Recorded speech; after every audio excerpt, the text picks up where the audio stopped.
All right. Okay. Welcome, everybody. Thank you for joining us tonight. We've got a really awesome lineup of guests for you. If you haven't been to one of our events before, a friend recommended us to you. My name is Matt, and my co-founder of the Open Economy Initiative's name is Chilla, and she and I have started this project about 3 or 4 months ago, and we're on a mission to drive crypto commerce through education. And if you guys stick around, we have a very easy introductory course on how to own and purchase some Bitcoin using Cash App, and then send that over to your hardware wallet. It's on Udemy, and we'll be giving away some coupon codes for that. So make sure you stick around to the end. But yeah, with that being said, we're just going to hop into it. And Chill, you want to start off the introductions? Sure. So we have Gabriel Kurman. He basically started the Latin American crypto community with Yago 7 years ago. He's been supporting a number of not-for-profit projects. At the moment, he's co-founder of the RSK Labs. He has been also organizing the conference, La Bit Conference, which is one of the largest Latin American conferences. I think last time you guys had it in Chile. And also that there's that cool Bitcoin van that's going around Latin America and teaching people about Bitcoin, La Bitcoineta. That's his initiative as well. And they are obviously right now working on some exciting projects with Money on Chain and Sovryn. So I'm excited to learn more. Awesome. Thank you so much. Yeah. Thank you so much for the invitation. Go ahead, Matt. Oh, yep. Sorry. And then we also are joined by Ingemar Ramirez, who's part of the Sovryn team as their adoption lead, and former head of marketing and business development at Celsius Network. And he's advising several projects within the DeFi space and ran 2 seasons as the host of Top of the Block podcast. And also joining us is Manuel Ferrari, who's the co-founder of Money on Chain, which is a DeFi for Bitcoin protocol that's using the first stablecoin that's backed by Bitcoin as collateral. So yeah, a lot of Bitcoin and DeFi and smart contracts and all that fun stuff. No worries if that's freaking you out if you're not super familiar with those concepts. That's why we got these guys on here to help explain it to us and help you understand it a little bit better and see what they've been up to. So with that, I'm going to turn it over to Gabriel, has a bit of a presentation for us, and feel free to ask some questions in the YouTube chat, and I'll ping him at an appropriate time, and we'll try and get your guys' questions answered. And yeah, that's about it. So if you want to take it away, Gabriel, go for it. Absolutely. Thank you so much. It's a pleasure to be here again with the community of Denver. It's been 2 years. The last time I've been in Denver, had the chance to go to the Red Rocks to see above and beyond. So amazing memories from Colorado in general and Denver. A few clarifications, what Jill was saying. So I am part of all those amazing non-for-profit projects. But it's not that I'm the only one or the founder. It's an amazing group of volunteers. And actually, after 7 years, the Latin American community, which somehow started in Argentina, is one of the largest in the world right now. And the reason why it is so important is because of the financial problems that we faced over the last decades. So that's what I'm going to be talking a little bit today before going into RSK and explaining you what RSK is, how it works, and why we decided to build it in this way. And then I'm passing it on to Manu and Ingemar, who are building some of the most exciting projects on top of the RSK network. So I will let them explain that as well. Let's see if this works. I have a few slides here that will help hopefully help me explain this idea. So we're going to be talking about RSK and this concept of DeFi for Bitcoin, or decentralized finance built on top of Bitcoin infrastructure. And every time we talk about blockchain technology or DeFi, it is, in our view, very important to start by Bitcoin.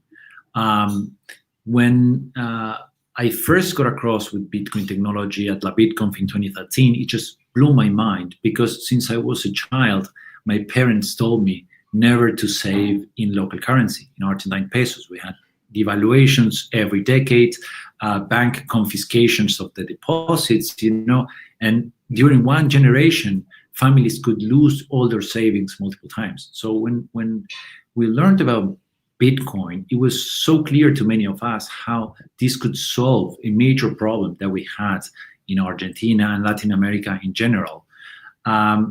So we understood the value of Bitcoin, and especially understanding the inequalities that we had in the region, where around 60% of the total population did not have access to, or doesn't have access to, formal financial services. Sometimes it's interesting to share this vision to our US audiences or European audiences, because the value that you perceived, or we used to perceive, from Bitcoin in the past is completely different when you're coming from an emerging market than when you're coming from a country where the financial or the legacy financial system kind of works. Now, right now, we are living in a very unique moment in history. Everything that we've been suffering in Latin America for the last half century, it's kind of happening everywhere. And especially what we have is something that sadly we are used to. It's a lack of trust across the board. Suddenly we cannot trust our politicians, regardless what ideas you have. It's very hard to find someone that you believe. We can neither trust our health experts, and we have this pandemic and this virus, and we don't know whether the vaccines are good or not, or the quarantine, and it's really difficult.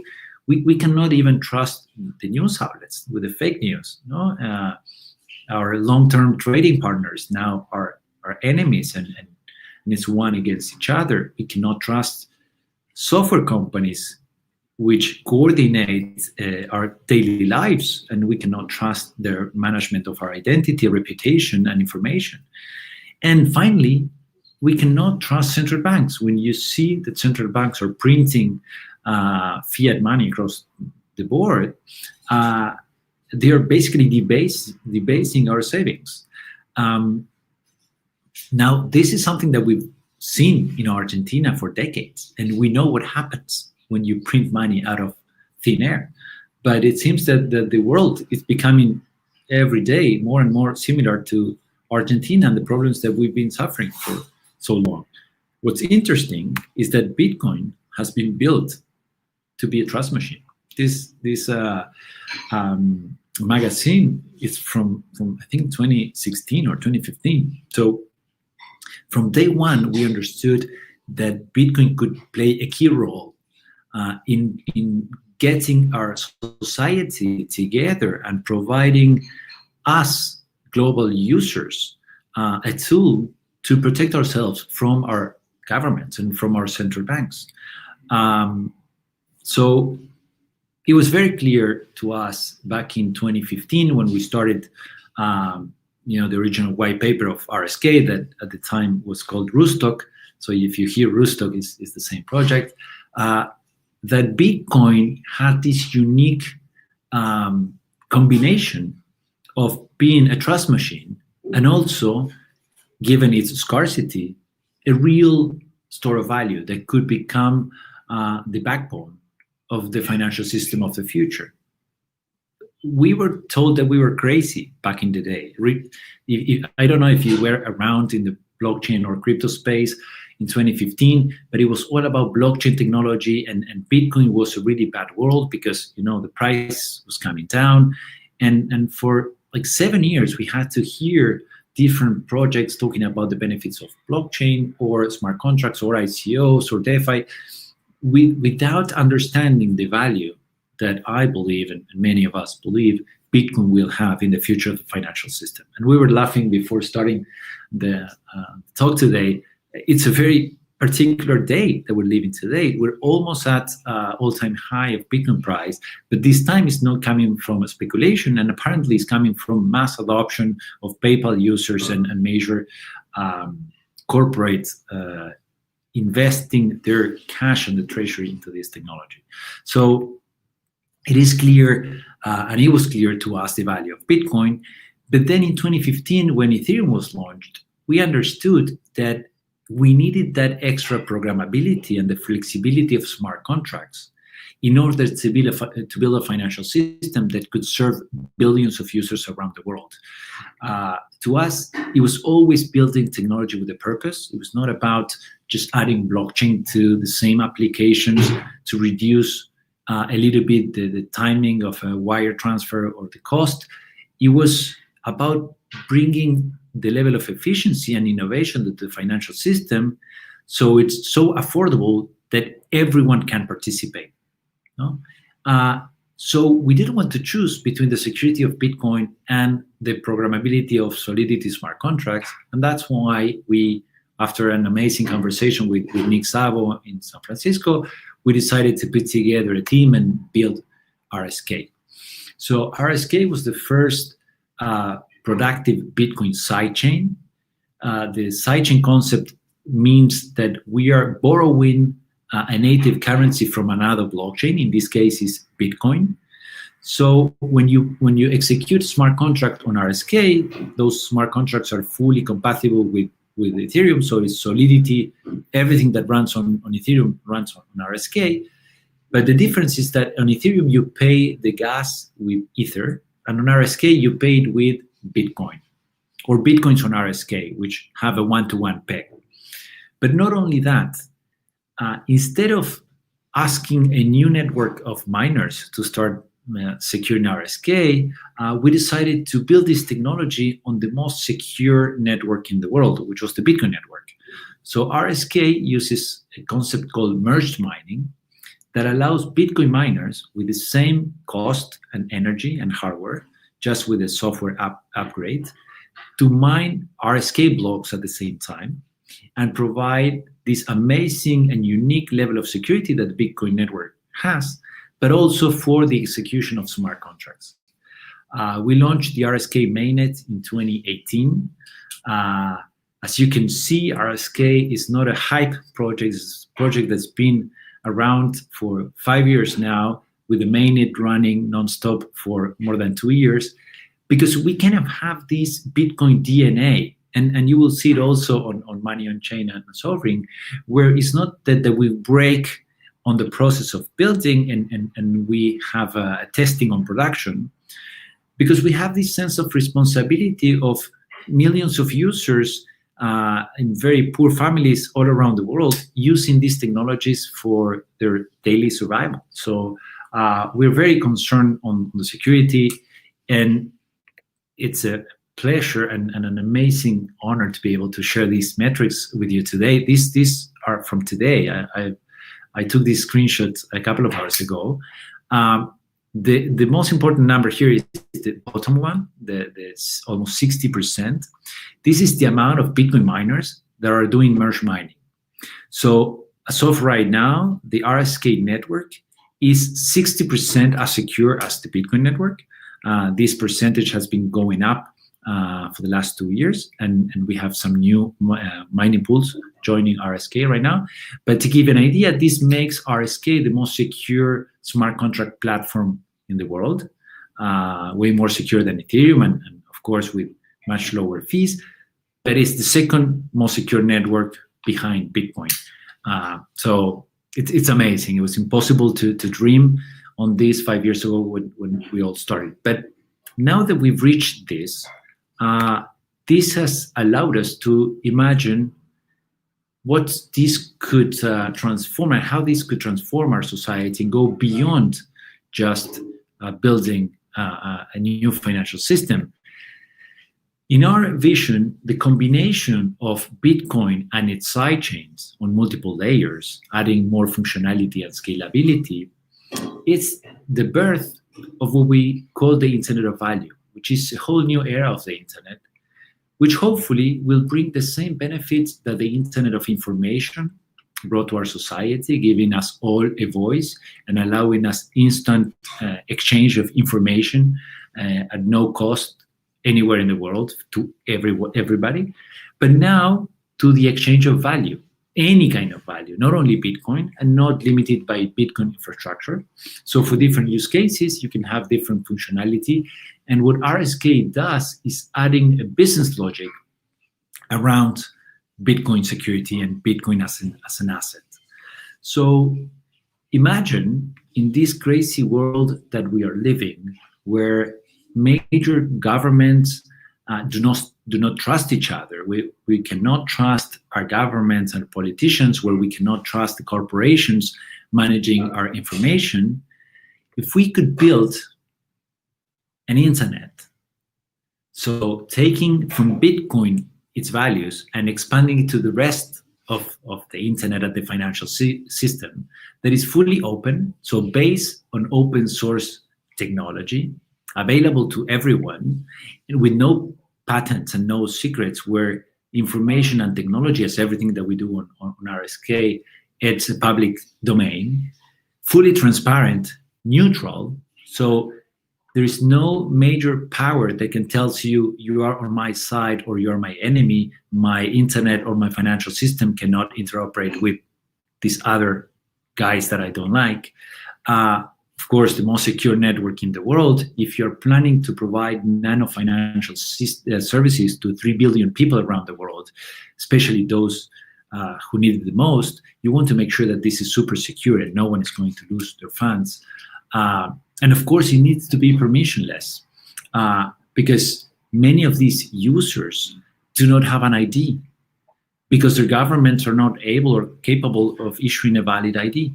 So they are already excluded from day one from the legacy financial system because it has rules for us. And anyone that cannot comply, it's a collateral damage. We don't care. They are not profitable, so the system doesn't care. And we believe this is wrong. And not only that now we have the chance to do something different, but we have the responsibility because Satoshi and all of those who came after gave us the tools to build and to code a better financial system and a better society. And it's extremely important that our technologies are decentralized because this is what makes them anti-fragile. This is what makes this amazing technology possible to be stopped. Because we are changing a paradigm here and we're telling the world we want to build a society where every single person on the planet has equal opportunity to participate. So that's why decentralization is so important, because it's the only way to break the rules. And as I was saying, from day one, we've been building this with a clear purpose in mind. So we are very pragmatic. Every new amazing technology that is launched in the space, we take it. Everything we build is open source and available for other projects to take.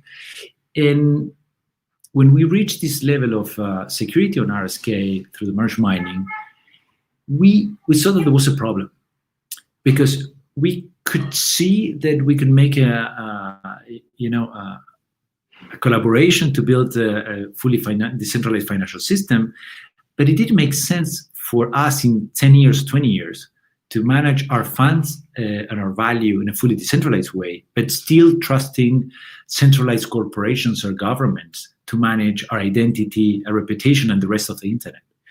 And this is based on this idea of identity 2.0, how the internet of information has been built, where the users are tiny participants and all the power is concentrated in these major corporations that basically have us hostage on their applications. And regardless whether you've been driving an Uber or doing a delivery or renting your flat or being a great online shopper with a massive reputation that probably will be worth more than your ID in the future. If you fail the terms and conditions, you're kicked out from the system and you lose all that vital digital reputation. So with this in mind, we've created the RIF services or RSK infrastructure framework, which is based on the concept coming from Bitcoin, where we control through our private keys our value, and now we are applying that to the identity management, where what we have in the center is the user. It's me, and I decide with which marketplaces and social networks I interact. But I always kept a record of my identity and my reputation. And if I don't like the marketplace, either I fork it or I leave it, but I do not lose my information. And I decide whether I want to monetize it or not. So this is the basis on the RSK infrastructure framework, or RIF, which is an upper layer of services on top of RSK, available and fully open source for our partners to use them.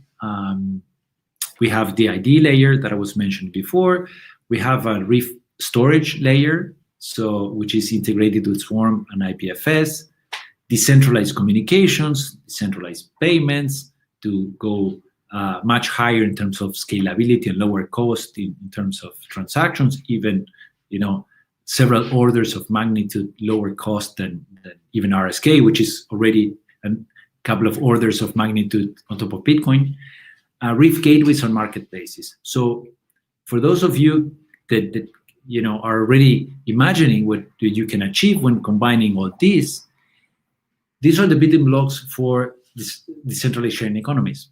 You could have an Airbnb or an Uber where the pictures and are stored on decentralized storage, where the communications are encrypted between users and peer-to-peer with nodes distributing the communications without a central party coordinating everything, where the identity and the reputation and the multiple stars are held, managed by a smart contract and held by the users, and then where all the rules of that sharing economy are built on this smart contract or marketplace, where no third party can change the rules once you reach a certain market share. So this is the vision that we have for the future, and we have built these solutions especially for that, because we believe that in the same way that Bitcoin was the seed that enabled us to build now a fully decentralized and more complex financial system on top of RSK, as the solutions that Manu and Ingamar are going to present you right now, we believe that with this technology, we can also help decentralize the rest of the internet and get back a fully decentralized internet with the users in the center, as it should have been in the first place. And the reason why we are going further on this level of complexity is because what I said before, that from day one, we decided to be committed to building technology with purpose. And we believe that especially in the environment that we're living today, this complex world, these technologies are going to be key in order to keep us united as a global society. 7 years ago, when I started on all this, I thought these technologies were going to be key to protect individuals from dictators and from governments and corporations abusing on the users. I still believe this is super important, but now, in the last couple of months, I've added a new dimension to this, because I believe that DeFi and Bitcoin could also play a key role in keeping the financial system and the global society bonded together. If we see that governments decide to cut SWIFT into two, or to build firewalls where apps do not work on the other side of the world, we are facing a real challenge and a possibility of having a financial system or an internet that is broken into two. And hopefully now I'm a little bit more relaxed, in the sense that I know we have a safety net. We have Bitcoin and we have decentralized technologies that will even be able to be used by major central banks and governments as a backbone to keep the internet and the financial system connected. So I think the fact that Bitcoin price is so high today, I I think it's a reflection of the value that this technology will prove to have for our society as a whole. So I'm extremely excited to be able to share this with you today. These are the reasons why we decided to build RSK on top of Bitcoin, and we decided that Bitcoin needed a second layer with smart contracts. And what you're going to see now with Manu's presentation and Ingamar are the dreams that we had 5 years ago. So imagine this group of entrepreneurs in Latin America with hyperinflation, and we said we needed to have fiat currencies that could use or be built using Bitcoin as collateral. Imagine how free we would be as a global society if every single Bitcoin community in the world could create a synthetic asset that is pegged to their local currency for the daily transactions, but the value is coming from the Bitcoins that are staked in collateral underneath. So this is what money on chain, it's in a nutshell. Sorry, Manu, for the spoiler, but you'll explain now in depth. And what Sovryn is doing is just adding another layer of complexity to this, enabling margin trading and lending. So I'm super excited to be now 2 years after our last visit to Denver, where most of these ideas were dreams at the time, and being able to share this, everything it's live in production, is ready for you to start playing around and to start building also, because we believe DeFi for Bitcoin, or these second or third layers solutions built on top of Bitcoin, will be the future of the financial system, and everything, it's a virgin territory to be built. So I think also one of my objectives in this conversation, it's inspiring you and letting you know that if you want to build something, or if you want to get closer to the team, we will do as much as we can to help you become one of the core applications of this amazing ecosystem of DeFi for Bitcoin that is growing so fast.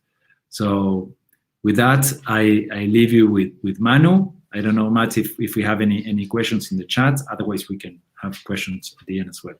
Yeah, I have a few questions actually myself, and we did have one question was how can a developer get in contact with RSK? And someone posted your email there, gk@iovlabs.org. Is that a good way to get in touch with you? Yes, absolutely. You can also find me in Twitter. You can find RSK at RSK Smart in Twitter.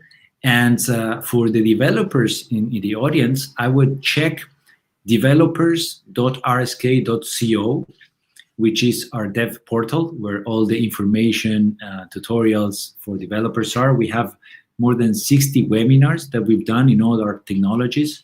So they are also available on the RSK YouTube channel.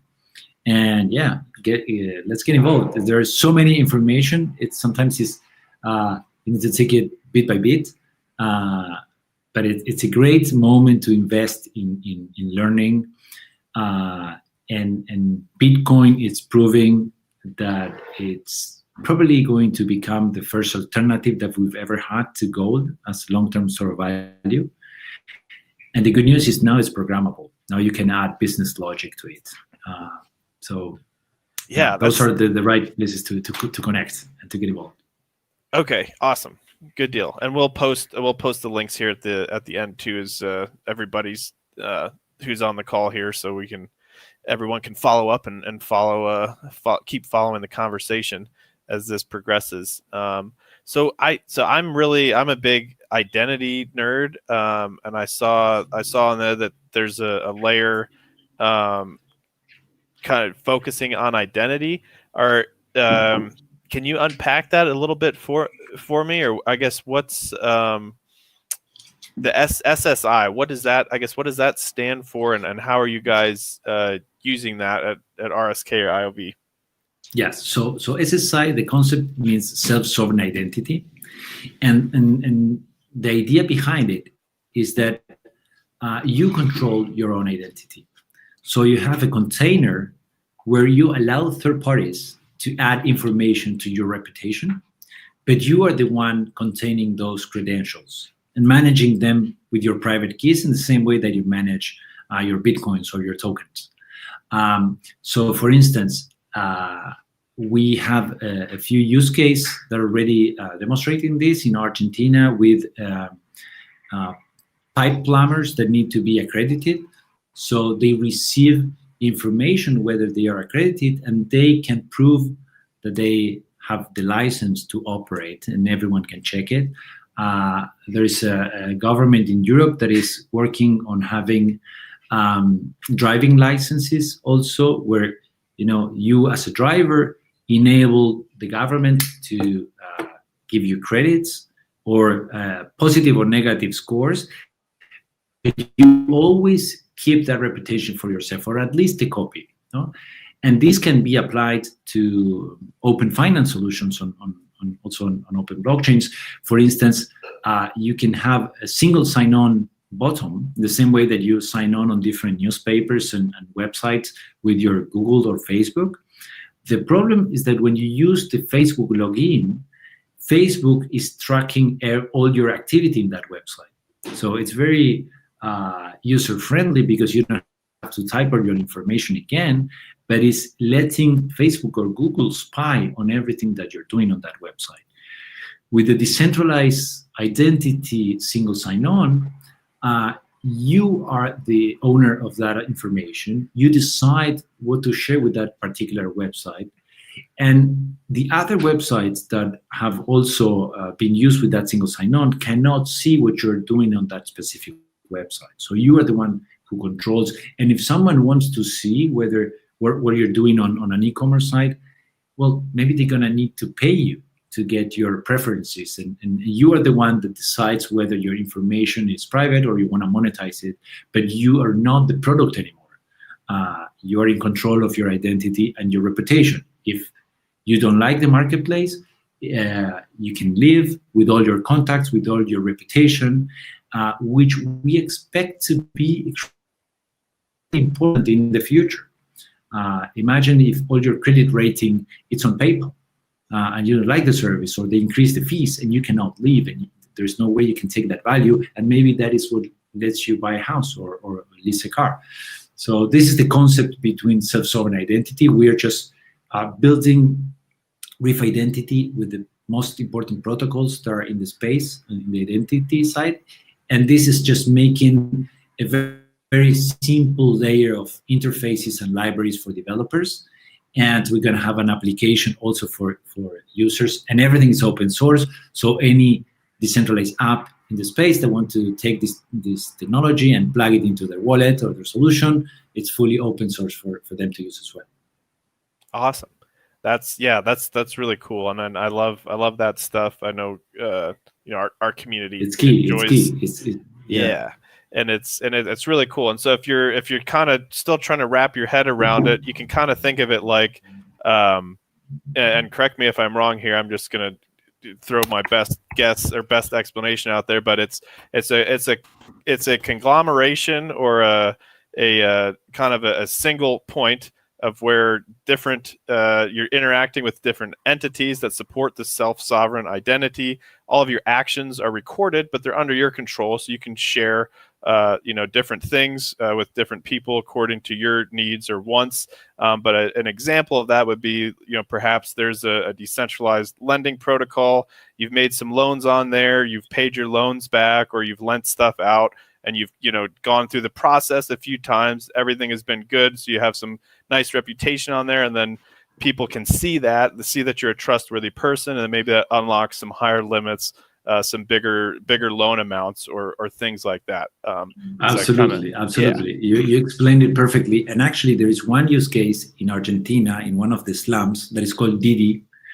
you can Google it. It's received a sponsorship from the International Development Bank. And what Didi did was exactly that you just mentioned. In the slums, the families lend money to each other because they have no access to the traditional financial system. And they call them rounds. So it's a group of friends or family members who put money every month, and one member of the family takes the whole pot every month. So these families have been using this for decades, and there is no record of this. And some of them are great payers of their loans. It's the only source of savings or credit that they have. But there is no track record or no credit rating about it. So what they did was, through this self-sovereign identity, we helped them create an application where all these rounds were recorded with all the different members, were validating that all the members paid in time. And like, this was not being done with blockchain technology, but the self-sovereign identity was keeping the record, or is keeping the record. And now we have, for the first time, a microloan NGO that is focused on lending to very low-income people in the slums, that is starting to recognize the reputation from these family close rounds in order to decide who can get an external source of credit coming from this NGO. So the value, we're already seeing the value of having a reputation or a credit rating for very low-income families, and this is what we built this technology for, exactly what you were explaining. Oh, yeah, that's awesome. And are you familiar with the RSK, rotating credit and, or what is that? Rotating credit and savings. So I think that's what it sounded like what you were sort of describing there, but I'm getting off topic here. I've done a little bit of work with that, but they have different kind of versions of it sort of all over the world, where everybody pays in each week and then or month or whatever, and then someone collects the pot, and then there's kind of a banker who oversees everything. And those are really, really awesome. Well, I would love to talk to them. And if someone wants to learn more about the identity or any of the other Reef services, you can go to reefos.org. That's the official website of the Reef Open system. So you can check it on reefos.org for more information on that. Awesome. Cool. Well, so that was it for me. Chill. Did you have any questions for Gabriel? I think you're still muted. Yeah, I had a question on identity as well, because here in Colorado, we now have the driver's licenses on a digital app, but identity, there's the social identity, right? The Facebook, your social media accounts, and then there's the identity like the government ID. And so I really don't see how can you have self-sovereign identity for like government managed IDs, especially considering that most people don't know how to keep their passports. Never mind, their IDs. No, but actually this is something that governments in some cases are promoting. Actually, we're working with one European government that wants to build this solution for their citizens. And what's interesting is that you can decide what amount of information you're willing to share every time. Let me give you an example. Let's say I want to buy alcohol, right? So they're going to ask me for my ID, but my ID has a lot of information, my address, my age, my social security number, that I don't need to share, and I don't want to share. So with my self-sovereign identity, what I could do, if the government or any institution has given me a credential that says that I'm over age, I can prove to that commerce that I'm over age, that I'm allowed to buy alcohol without any other information. Just in the same way, I can tell a policeman my driving license is okay, and I'm allowed to do this or to do that without sharing more information than the other person needs to know. But of course, in order to get official certification, well, you need the local government to be part of the system and to be issuing credentials to the citizens, so they can prove that that government or that entity or that NGO has confirmed this information, whatever that this is. Makes sense. So it's super interesting, and I love your questions, because I think it's going to be something extremely important in the near future, and it's something that we learned in Bitcoin, that you can protect your identity and reveal it whenever it's needed. But now we need to take it to the rest of the internet because it's been going on the wrong direction. Yeah. Yep. No, I totally agree. Awesome. Well, cool. I think that's probably it for the questions. So with that, yeah, I want to thank you for sharing that with us, and we're going to turn it over to Manu. He's going to tell us a little bit about money on chain, and if you want to present some slides, there's a little button down the lower left there that'll allow you to share your screen, sir. Okay. Well, thank you first for having me here. I'm very, very honored to be presenter. And I will show you a presentation. Let me confirm if you can see my screen. Yep, there we go. Great. So let me go to the beginning.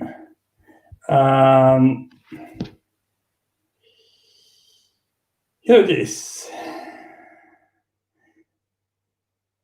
So, money on chain. This is a protocol for Bitcoin. We started from Bitcoin. Our main objective is to make it easier for everybody to use Bitcoin. So that's why we normally say we want to bring Bitcoin to the mainstream. The main idea behind money on chain is to allow everybody to use in their day-to-day lives Bitcoin, even sometimes without realizing that they are using Bitcoin as a backbone. So we really think that Bitcoin, as Gabriel was explaining, has created the basis for a new financial system. That's the financial system on which we think is going to be built. On top of Bitcoin, we think there's a possibility to build a new financial system, much more open, decentralized, censorship resistant, that as Gabriel was explaining, especially in certain regions of the world where it's important to have financial sovereignty, to have uncensorship money is important. So thinking on that, that's why we decided to build all this protocol using Bitcoin as collateral, which will allow us to, at the end, this is a collateral that is enough decentralized. So if you want to build a DeFi protocol, a decentralized protocol, you need to use at the end a collateral that is decentralized. What we think is the main problem that Bitcoin has for massive adoption, and what is actually the problem that we focus on to solving when we started this project. The main problem that we think that Bitcoin has for mass adoption is volatility. Why is volatility such a big problem? We think that merchants are not going to accept in their day-to-day lives for trading. If you want to sell a car, nobody puts the prices of their goods in Bitcoin terms. Everybody uses, even in high inflation countries as in Argentina, in Venezuela, actually in any place where you don't have a local currency which is stable, where you have high inflation, hyperinflation, you use a hard money. For example, harder than local ones, obviously. And we would love to use Bitcoin. Actually, Bitcoiners would love to use Bitcoin in their day-to-day lives.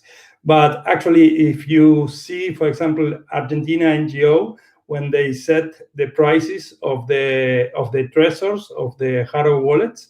They don't set the prices of the goods in Bitcoin terms. They set it in US dollars. So we think the volatility of Bitcoin for using it in your normal lives is not good, and actually that's been proved by the market. The most traded crypto token in the world is Tether, which is a stablecoin, and USDC, and there is so many other stablecoins that are really used. The main problem for a person that's been born in a country like Argentina is that all those stablecoins are centralized solutions that has a central point of failure. You have to trust on the issuers of that tokens, and that is something that for any Bitcoiner, and I think for any Argentine or any Venezuelan or for anybody who had lived in countries where you cannot trust institutions, because the institutions fail once, twice, third time, where you cannot trust. Well, then in that case, especially in that case, it makes sense to have a stablecoin which is censorship resistant, which is built with Bitcoin as collateral, which will allow at the end to not to be censorship by anybody. So what is money on chain? Money on chain is, we started, as I mentioned before, looking for building a stablecoin, but we have built many things in the road to achieve that. So we have like 3 big pieces of software running. One is what we call the stablecoin protocol, that obviously has a stablecoin which is called the dollar on chain, and other tokens that I'm going to explain. Then we needed an oracle. Any DeFi protocol needs an oracle, which is a piece of software that informs the price of certain assets, but especially in our case, we needed the price of Bitcoin to build the protocol. So we look and we researched all the oracles protocols that were in the market, and for different reasons we thought that no other oracle in the ecosystem was available for us at the right cost or with the right speed for using in the stablecoin protocol.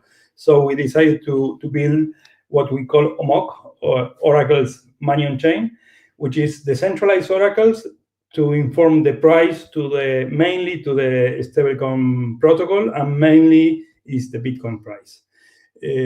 So this is actually being deployed in mainnet. We are starting to migrate from semi-decentralized oracle which are running now to feed the price of the protocol, to these completely decentralized oracles. But I'm not going to go deep on this. This is quite technical, and it's just for you to know that this is one important piece in the whole picture. And then we needed this stablecoin protocol, as I'm going to present now, has several tokens, and in certain cases it's very important to have what we call a secondary market, to have a place where you can trade in a decentralized way your tokens to peer-to-peer, to another person, not to depend on a central exchange to do that, because maybe are not available that centralized exchange because they don't list your tokens, or because maybe at the beginning of each of these protocols, the liquidity of these tokens are very small. So to have an exchange, you normally need a lot of liquidity from sellers and from buyers. And what we have done is we have copied a mechanism that the London Gold Fix Exchange, which is an exchange in London that trades gold and been trading gold for the last 200 years. We copied how they trade, the mechanism that they use it, and we deploy it in a blockchain. And this is actually running already in testnet, and we are going to open this in mainnet in the following days. So that's what we call the decentralized token exchange. And on top of all that, what we need to be called the decentralized protocol is we need all these protocols. When I say protocols are software at the end, we need all this software to be governed in a decentralized way. And to do that, we needed a token. So we actually right now, all these pieces of software being deployed, we don't hold any money from anybody in a bank account or nowhere, but at the end they run in a blockchain, in RSK blockchain. But the upgrades of this protocol right now are centralized. And what we are going to do is we are going to issue this emoji token, which will allow to govern the protocol in a decentralized way. So now I'm going to go a little bit deeper on the stablecoin platform. That's what I'm mainly going to talk about. And why? The main reason is because we like to talk about what is running on mainnet.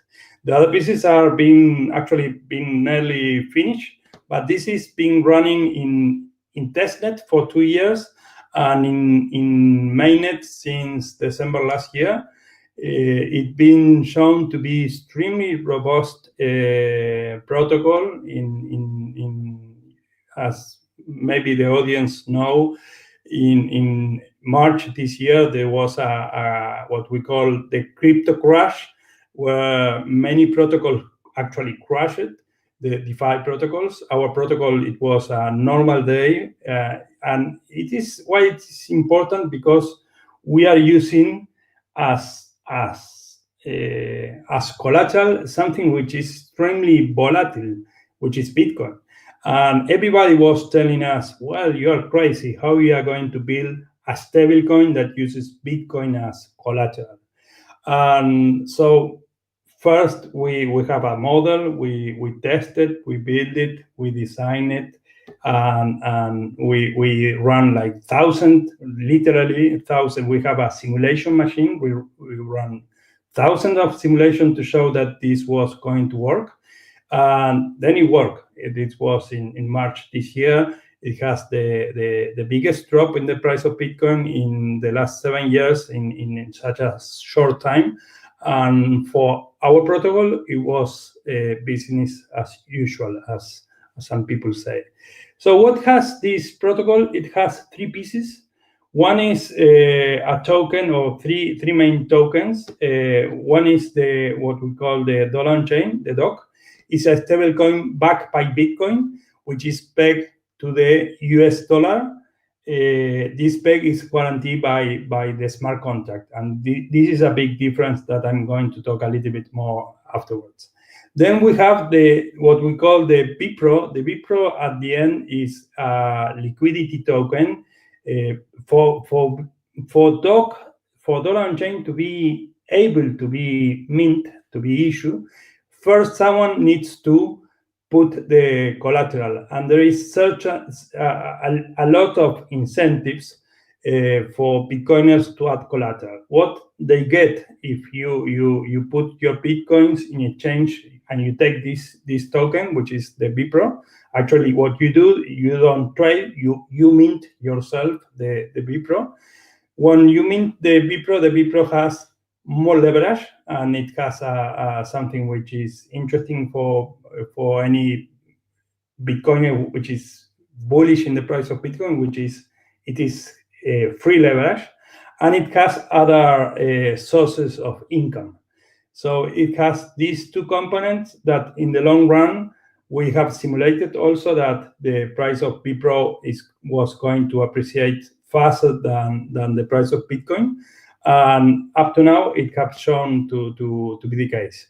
And then the last token is actually is not a token that you can trade. Actually, this is a position in the smart contract.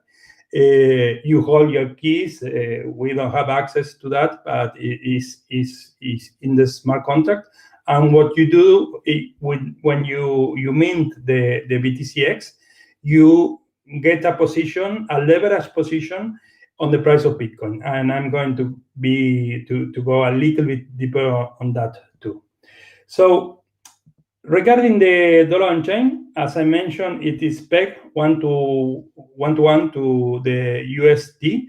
And the biggest difference is that what we call it has a hard peg. This peg is guaranteed by the smart contract. And what do I mean when I say that it has a hard peg and guaranteed by the smart contract? Actually, what I mean is that you are not going to see this big fluctuation from one day to another in the dollar chain, because the dollar chain does not need to be traded in a secondary market, does not need to be traded in Kraken, in Binance, or whatever secondary market to have a price. If you want to mint dollar chain, you send smart Bitcoins to the smart contract, and you get the same amount in dollar terms that you send to a smart contract, and vice versa. So it does not need a secondary market. You mint it and you redeem it yourself.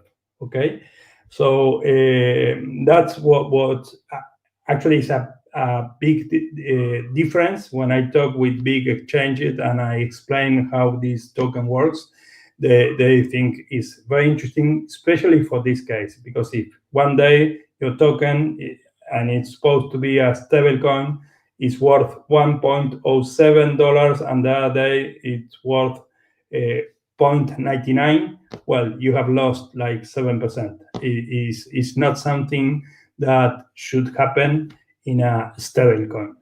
Okay.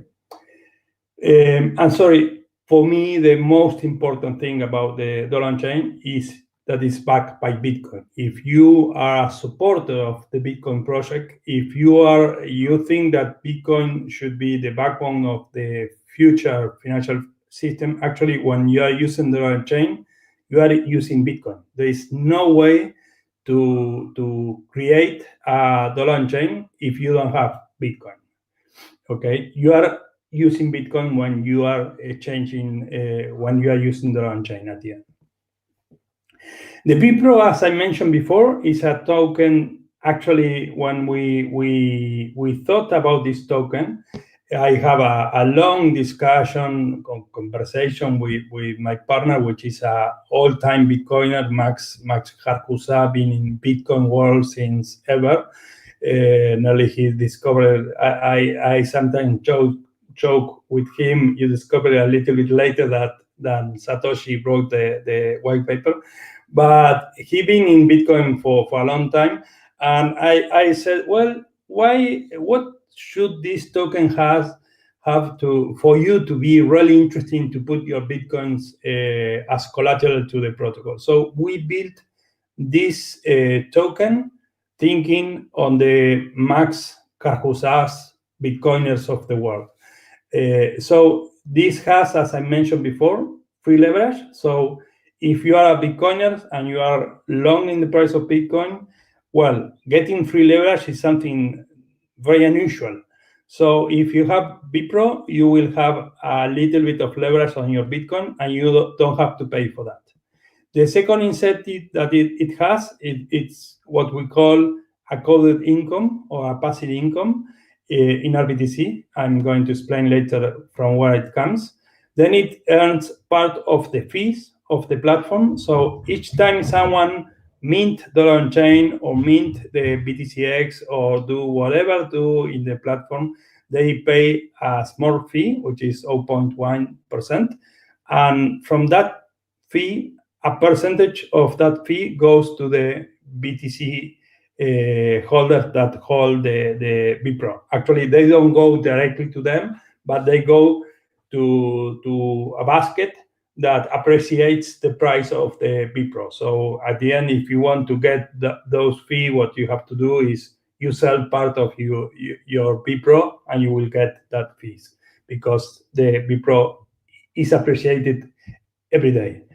Then what I mentioned before. Live streaming is on. Okay, and we are back. All right, sorry about that, guys. So before we were interrupted there, Manu was explaining to us about the stablecoin system for money on chain, and do you want to pick up where you left off? We should be back up here at the same URL, so I believe that we're good to go. Perfect. So right. I will thank you, Matt. As I was just explaining the BPRO, which is the token, the liquidity token designed for Bitcoin holders. So I was explaining that it had the money on chain token as one of the incentives. So more than 10% of the MOC tokens are going to be shared to the BPRO holders. And of course, it's a token that you can hold it secure in your hardware wallet as the dollar on chain, as any token from money on chain. So I was talking about the performance when we designed this token, as I talked before. We planned a token that should win the price of Bitcoin in the long term. And we run it like thousands of simulations, analyzing the history of the price of Bitcoin. But the best check, or the best way to check that something works is reality. And this is the historic price of BPRO and BTC. Actually, you can see that in our webpage. If you go to the BPRO tokens page, you will see this day by day, the history. As you see, this is March. In March, as I mentioned, the price of Bitcoin went down, it crashed. It was the biggest crash in the last 7 years. And as you see, in that time, the price of the BPRO suffered. If you compare it with Bitcoin, the BPRO was worth less, but very fast it recovered that. And actually, today it was like more than 14% on top of Bitcoin. Actually, when we presented this token for the first time in NGO Bitcoin Argentina, someone asked us, well, is BPRO going to reach all-time high in Bitcoin terms before than Bitcoin? And my partner said, I promise that is going to happen. And actually today it happened. Today BPRO reached $20,000. So we were very happy for all the people who is adding collateral, because of course they are getting their reward. So going back to the presentation, I already mentioned two tokens, dollar on chain and the BPRO. The third is a leverage token, which is the BTCX. This is a long position on the price of Bitcoin. This is quite advanced. If you are not used to doing leverage Bitcoin operation, don't trade using this, because it doesn't have a margin call. If the price of Bitcoin goes down 50%, you will lose your Bitcoin. And the idea is for traders that are used to do leverage Bitcoin operation, they can use this alternative. A main difference is, well, normally the price of doing the operation in our protocol we expect to be lower than in our centralized exchanges that offer this kind of operations. And the second thing is that is not centralized, is a decentralized protocol. Regarding the text, I'm not going to explain deeply, but it is a decentralized exchange for Bitcoiners. You are going to be able to trade any of any token on the RSK network, even if this token has very low liquidity. And finally, I already mentioned the MOC is the token that will allow to decentralize the protocol, because all updates and parameters will be voted by the MOC token holders. And the benefits that you will get for holding this token is you will be able to stake it. And if you stake it, you will get part of most of the fees of the platform. You will get some staking rewards, and also you will be able to pay with this token the fees of the platform with an important discount. So for a reason of time, I'm not going to show you how the platform works, but it's very, very easy to use. You can mint Dollar on Chain or BitPro or BTCX very easily. The only thing you need is you need to get some RBTC, these smart Bitcoins that runs on RSK. It's very easy also to get those RBTC, but I'm not going to show it a live demo, but if you want, there is several ones recorded in internet. So that's the Manuel chain. That's our objective. That's bringing Bitcoin to the mainstream. Awesome. That's really cool stuff, and I really enjoy the fact that it's pegged to Bitcoin, which is an interesting way of doing it. But if you do believe in Bitcoin as, the sound money, that's kind of why we're all here. That makes complete sense in my mind. I know we did have one question in the chat here, and I don't know whoever wants to answer it, just hop in here. But it says, okay, so why does RIF use a utility token instead of Bitcoin? And this is asked by Omar. Yes, yeah. I can answer that. So when we designed the RSK infrastructure framework, it was always designed to be fully interoperable with other blockchains. So the idea is that this infrastructure layer will not only serve RSK, but other blockchains as well. As you might know, we developed an RSK Ethereum bridge. So now tokens can move freely from one blockchain to the other. And this has been a core component of the RSK vision from the beginning, understanding that interoperability between different infrastructure layers become the ecosystem more anti-fragile as a whole. So it made sense for the RSK infrastructure services or RIF protocols not to use the native token of any blockchain.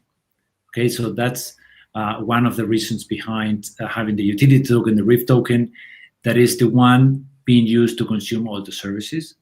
Having said that, the RIF services can also be consumed with RBTC or other tokens. So given that all the technology is open source and permissionless, by design, it's open to use multiple tokens.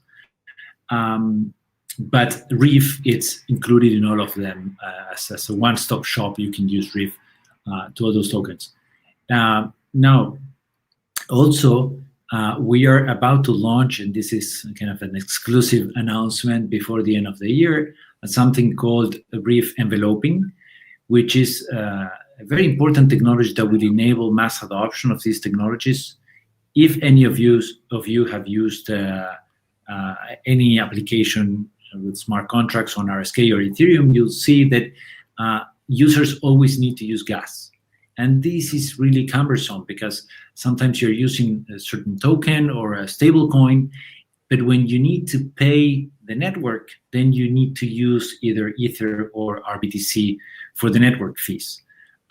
Envelope, being developed by the Reef team, enables any application to pay for the network fees directly on the token of their desire. So if they're using a stable dollar, such as dollar on chain, if they are using RDAI, which are DAIs on RSK, they could pay the fees, the RSK fees, directly with those stable coins. So this is another reason why we created the Reef token, is because we always wanted to have the perspective from any token and make sure that everything that we build on Reef applies to every token and not just the native one. And the third reason or opportunity that Reef created for the ecosystem is a way to bootstrap positive social impact projects such as Didi and the ones I mentioned before. With the help of the Money on Chain team, we've developed the Reef dollar. So there is a solution that replicates all the functionality that Manu just said for Bitcoin, that also operates with Reef. So you can put your Reef in collateral and issue stable dollars or in the future other fiat currencies. And these dollars are the ones that we are using to bootstrap and promote use cases in the northern part of Argentina, where we give collateral to local farmers. In Mexico, through a project called Ethic Hub, where we are giving loans to local farmers also at a discount. So having the Reef economy and the Reef ecosystem is also allowing us to bootstrap different use cases. And the final thing that I actually didn't mention, sorry, Ingamar, for the quick interruption, but I'll give it to you now.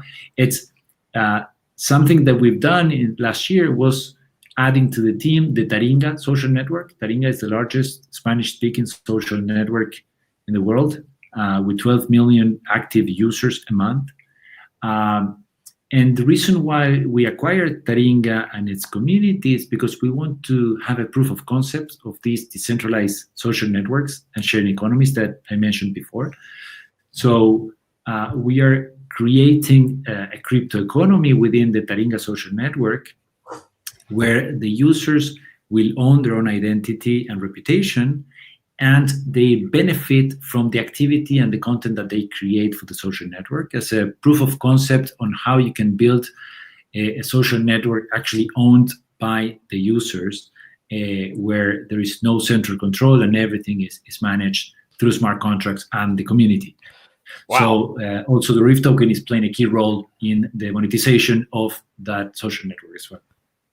Well, you guys are doing a little bit of everything, and it's all interoperable. That's really cool. Yeah. Well, thank you for explaining that. I definitely want to make sure we get some time to ask Manu some questions as well. So I'm gonna switch gears over a little bit, or back to Money on Chain here. But hopefully, Omar, that answered your question there, and if not, you can just replay the stream. But yeah, so with Money on Chain, you guys have the three different the tokens there. So is it you have a test net up? And this is my bad if I missed that. Is the main net is coming out soon, or is already out, where I can actually mint some, use my Bitcoin and mint some of these tokens you guys are talking about? Yes, this been on mainnet since December last year. Okay. So been bootstrapping very organically, and that's the way how we've been building this. Actually, we've been starting to present to Bitcoiners meetup all over the world in the last 2 months, I would say. Initially, we are like security paranoids. We run like thousands of tests before we run this platform in testnet for 1 year before launching on mainnet. Then we did not talk too much about that. We tested ourselves. We told our Bitcoin friends, especially in Argentina, then in Venezuela, and this is bootstrapping. Last month, been growing like at 40% a month. And that's the way how we want to grow. But we sound slow, but sound steps. Sure. And this is working. Yeah.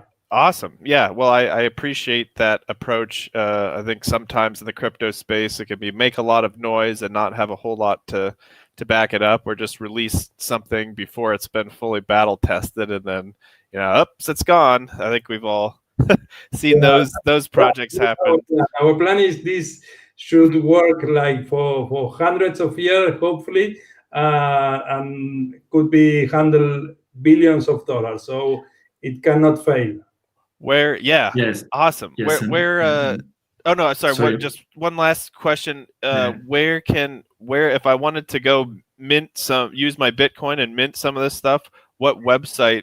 Where can I go to see that dashboard you were showing? You go to www.manionchain.com, and on that screen I will show it. Is quite easy. From let me share my screen. Here I have the web page. Is www.manionchain.com. Okay.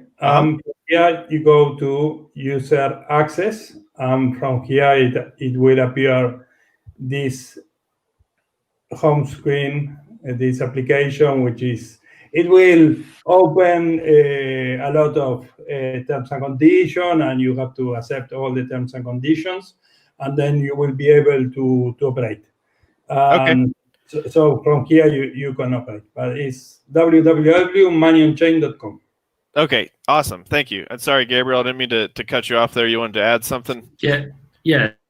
So there's another very interesting, easy-to-use mobile app called Defiant, Yes. which has money on chain natively integrated. So for users that want to try it in a very simple way, I recommend also checking Defiant. And what Manu was saying about the security is like it is a dream come true when we see small entrepreneurs and just general population in Venezuela and in Argentina using the dollar on chain to protect their life savings and protect themselves from inflation.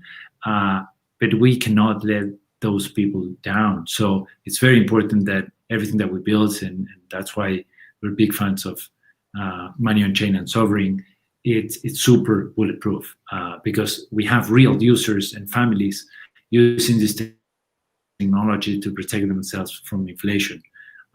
So that's a key component of everything that is built on the RSK ecosystem. Using this platform, that I'm completely paranoid. It cannot fail. That's what we like. That's what we like to hear. Chill. Did you have any questions or anything to comment on? Just excited to hear all about these awesome projects I haven't even heard of, or I think it's just underrated. RSK is such an underrated project in general. Like, so many people should know about it that don't. So anyway, let's hear what more about Sovryn. Yeah. Thank you for being very patient. I know we're coming up here on about an hour and a half. So if just no worries. I don't want to cut you short or anything like that. So feel free to take as much time as you need. Cool. All right. Thanks a lot, Chill and Matt, for having me here. It was wonderful hearing your presentations, Gabriel and Manu.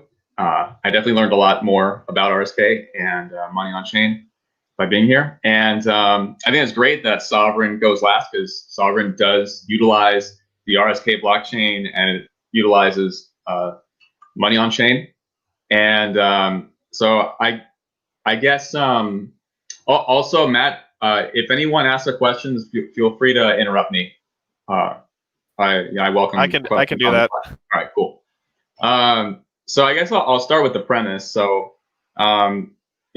Bitcoin is a response to the risk that people take when they trust centralized entities with their money.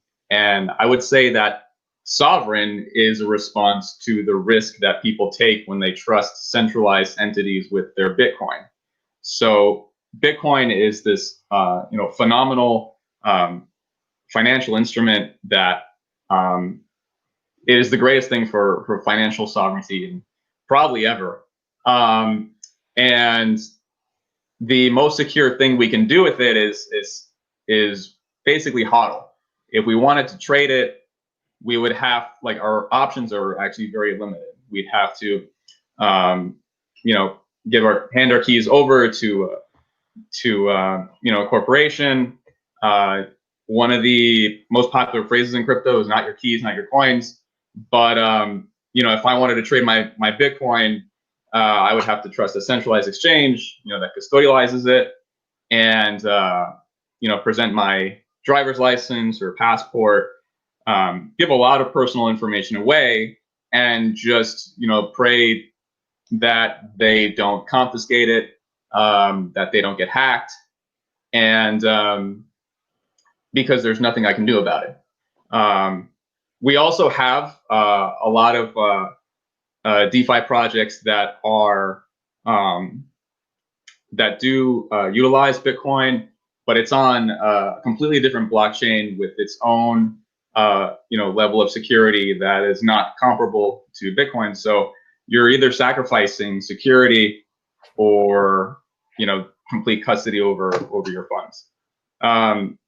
So thanks to the geniuses at RSK, we kind of get to have the best of both worlds by what we're building, and it's a trading platform for Bitcoiners who want to trade, they want to lend Bitcoin, they want to hodl, they want to lend it or an interest, but they don't want to hand their keys over to anybody in order to do it. So I can talk more about it, or I can just demo it right in front of you. It is live on mainnet. It does have limits as to what you can trade because we're still in a testing phase. We're still auditing. There's lots of DeFi projects out there that just test in production, and millions flow in and out, and it's very risky for some people. A lot of the time it doesn't end well. Like this week, I think $7 million were hacked in these DeFi protocols, and it sucks, and there's not much you can really do about it. Right. You're trusting unaudited code a lot of the time, and you just ape in and pray, and hope it works. So we're taking things a little bit slower. We're being a little bit conservative with the process and slowly releasing the limits from as we go. And I think this month we'll be announcing that we're ready to go, just fully live, and we've gone through enough testing and auditing that we're good to go. So there'll be like a whole shebang about it later this month. Oh, that's exciting! Awesome. Yeah. So right now you can trade on it, but the amounts are very, very minimal, and it's just for the purpose of testing it out and getting feedback, seeing what works, seeing what looks buggy, whatever, giving feedback, and all that good stuff. So without further ado, I will present to you guys the Sovryn trading platform. So I will share my screen right now.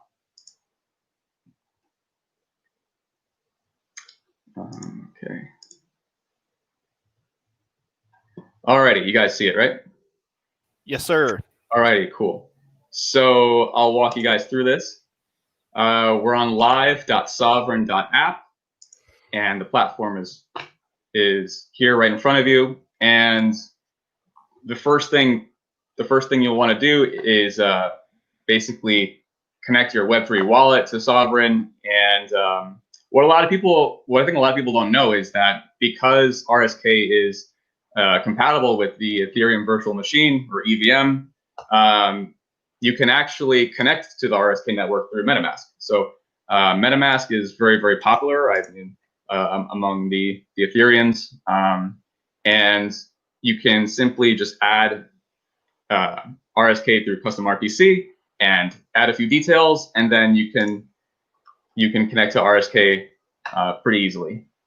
And so I have my MetaMask wallet set up. I click Engage Wallet, click MetaMask, and I think I have to refresh the page. Let's see.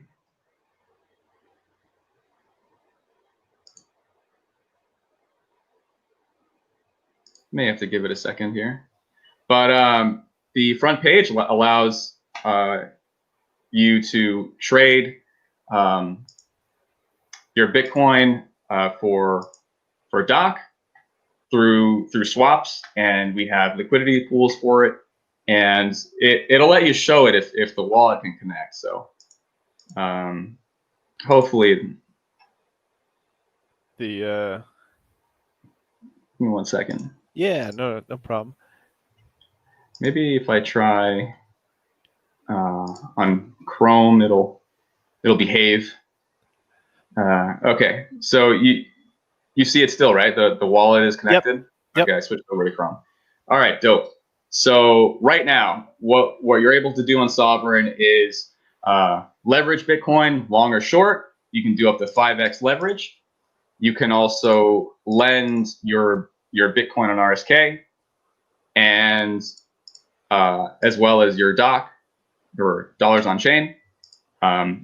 These numbers shouldn't be zero. I don't know why it says that, but you are able to lend profitably.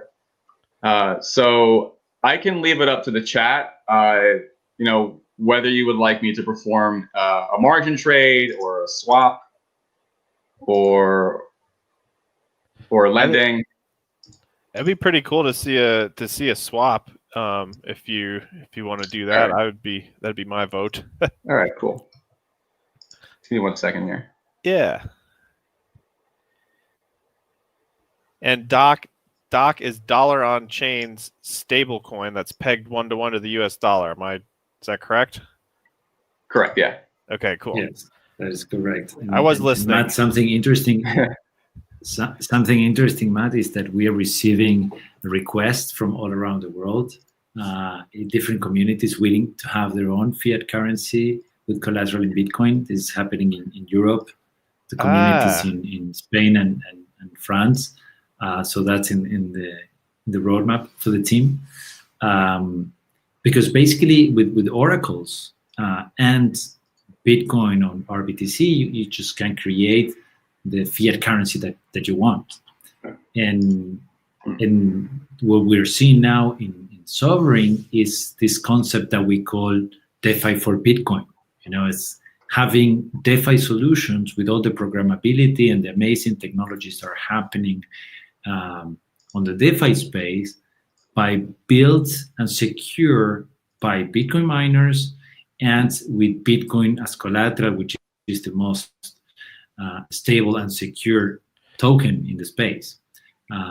So for the audience, if you have any particular application that you like on another blockchain and you said, I would like to fork this or to take this technology and apply it on RSK, well, that's a very easy thing to do, because as Ingamar was saying before, everything is fully compatible with Truffle, with MetaMask, with Nifty, and with all the tools that you have on Web3. So it's very easy to replicate and build a solution from Ethereum to RSK. Gotcha. Yeah, and I think that's something too that I want to make sure and drive home to our audience. Or if you're rewatching this, later on, is like the Bitcoin network is incredibly secure and is globally distributed, and so taking the security of that and applying it to DeFi and backing it with Bitcoin is a really, really awesome concept. And so far, Ethereum has kind of been leading the charge with decentralized finance and, all these crazy different yield farmings and sushi coins and hot dog coin or whatever, all of that stuff, which is exciting. But also, it's there's been some, some not as positive stories as long with the positives. So it's awesome to see. Yeah, but yeah. No, So something interesting that we see every time we talk to one of these amazing projects being built on Ethereum as well, is that the projects are becoming more and more blockchain agnostic. I mean, they're building amazing solutions, serving thousands of users, and what we see is that they are willing to become infrastructure agnostic. They're willing to serve the users, and whichever infrastructure layer can provide the highest level of security at the lowest cost, this is what the ecosystem will use. And I think in that sense, RSK has a lot to add to the ecosystem. We don't want to, kill anyone. We just want to build all together, because the challenge that we have as an ecosystem here is to rebuild a financial system that is much more fair and equal, that can serve billions of users that are currently excluded. So we have a great relationship with most of the Ethereum projects, and they actually see having options and having the Bitcoin security as an option to run their solutions on a fully compatible basis. As a great piece of news as well, especially now with all the uncertainty around Ethereum 2.0 and the migration. That's why Chainlink has been using the bridge and having our link on RSK to have their oracles available, and the same thing with MakerDAO and DAI. Also, you can also have them. So we really enjoy this kind of interoperability and community building, where we are all one big same team, trying to build disruption through open source and decentralized technologies to the world. Yeah, it's awesome to see, and I'm definitely a supporter of what everybody here tonight is doing, and it's exciting and pushing the space forward in the right direction, and there's real world utility. Yeah. Okay, so I would like to just give an update. I'm sorry to report that the whitelist for being allowed into the Sovryn application, I think got switched back on, and the wallet that I was using that was previously whitelisted is not whitelisted anymore. So I'm sorry that that's the reason why that it's currently not working. That always happens on the live demos. I'm sure that did it on purpose. It was a prank by the Sovryn internal team. So yeah. So now everyone watching needs to go to sovryn.app and try it by themselves. There you go. Yeah, I promise. I was practicing earlier today, but they timed it really, really perfectly. All right. Any questions? I'm sorry that you guys couldn't see the magic today.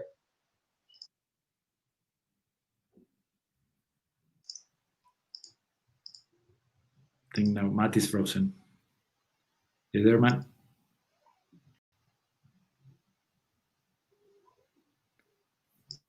Jill, do you have any questions from the audience? Let's see.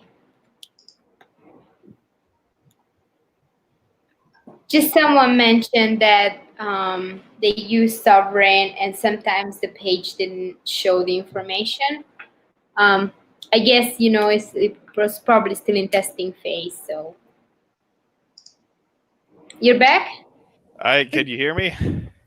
Yes. As my internet decided to go out for a second there. Okay, what did I miss? How's it going, Ingemar? Are we still?